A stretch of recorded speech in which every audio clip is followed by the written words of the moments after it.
그리스 신화 속 여성을 떠올리면 아프로디테, 아테나, 헤라와 같은 여신들의 이름이 가장 먼저 생각납니다. 하지만 신과 운명이 지배하는 세상 속에서 삶을 살아내고 저항했던 인간 여성들은 어떨까요? 침묵을 강요받던 세상에서 그들의 끊임없는 존재를 증명하는 이야기, 지금 시작합니다. 그리스 연합군은 트로이로 향하는 항해를 앞두고 아이아올리스의 항구에 집결해 있었습니다.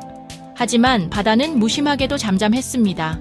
배들은 움직이지 않았고 바람은 완전히 멈추어 있었습니다. 바람이 없다는 것은 곧 항해할 수 없다는 뜻. 군사들은 지쳐갔고 긴장감은 고조되었습니다.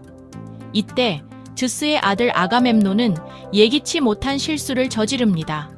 그는 사냥 도중 사슴 한 마리를 쏘아 죽였는데 그것은 아르테미스 여신이 사랑하던 짐승이었습니다.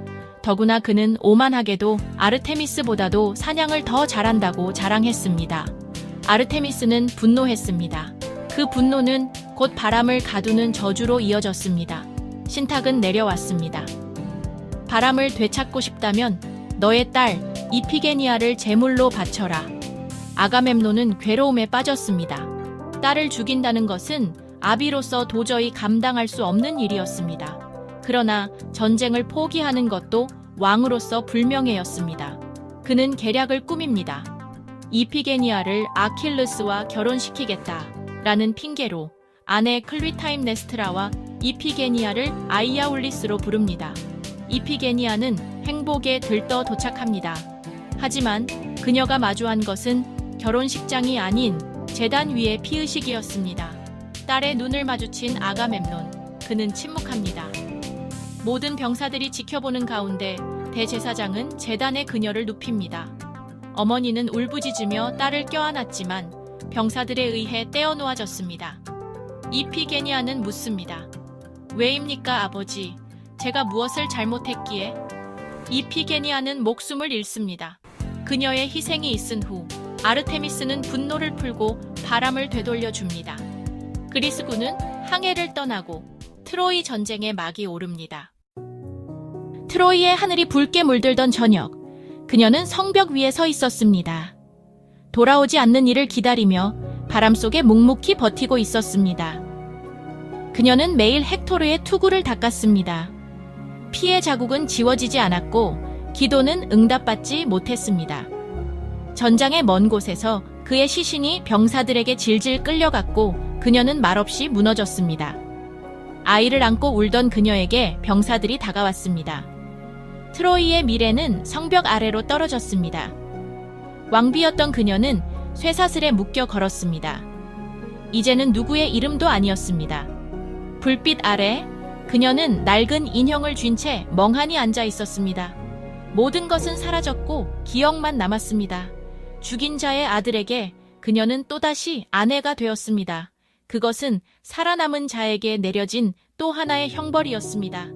햇살 속에서 그녀는 아이를 안고 걷고 있었습니다. 그러나 그녀의 눈은 여전히 과거를 응시하고 있었습니다. 그녀는 외치지 않았습니다. 하지만 그 침묵은 역사의 돌 위에 남았습니다.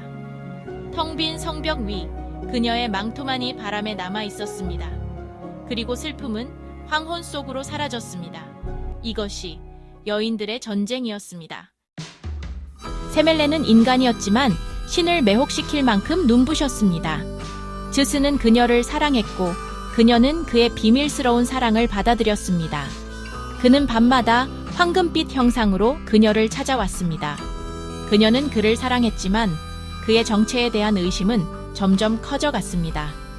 즈스의 아내 헤라는 그 관계를 지켜보고 있었습니다.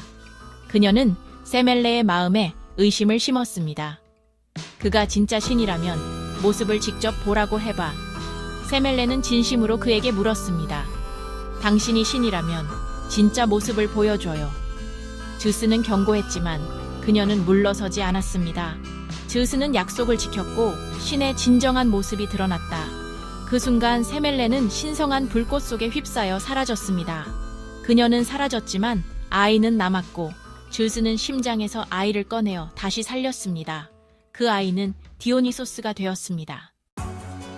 카산드라는 예언의 능력을 얻었고 하지만 그녀가 사랑을 거부하자 아폴로는 저주를 내렸습니다. 진실을 보도해 아무도 내 말을 믿지 않으리라. 이 순간 그녀의 운명이 시작되었습니다. 불길이 다가오고 성벽은 무너질 것이다. 그녀는 모든 걸 예견했지만 아무도 듣지 않았습니다. 그녀는 예언자가 아니라 미친 여인 취급을 받았습니다. 진실은 말해졌지만 믿음은 닫혔습니다. 그녀는 사랑하는 오빠의 최후를 보았습니다. 하지만 그는 들으려 하지 않았습니다. 피로 물든 칼끝이 헥토르를 향하고 있었지만 그는 말없이 떠났습니다. 그녀의 진실은 가장 가까운 이에게도 닿지 않았습니다. 그녀는 외쳤습니다. 그 안에 죽음이 있습니다. 하지만 사람들은 웃으며 목마를 환영했고 성문은 열렸습니다. 그녀의 외침은 바람 속으로 흩어졌습니다. 그날 밤 트로이는 무너졌습니다. 모든 것은 그녀가 말한 대로 이루어졌습니다. 트로이는 타올랐고 아이들의 울음소리만이 남았습니다. 하지만 이제 아무도 없습니다. 그녀의 예언은 맞았지만 너무 늦었습니다. 그녀는 이제 전리품이 되었고 말이 아닌 존재로 취급되었습니다. 그러나 그녀의 눈은 여전히 진실을 보고 있었습니다. 그녀는 침묵했고 역사는 그녀의 외침이 아닌 침묵으로 그녀를 기록했습니다. 모두가 무시한 한 여인의 진실은 그 누구보다 선명했습니다. 이 여성들은 단순한 조연이 아니었습니다. 그들은 반역자였으며 예언자였고 희생자였습니다. 그리스 신화 속 어떤 여성에게 가장 감동을 받으셨나요? 댓글로 남겨주시고 더 많은 신화 이야기, 구독과 알림, 좋아요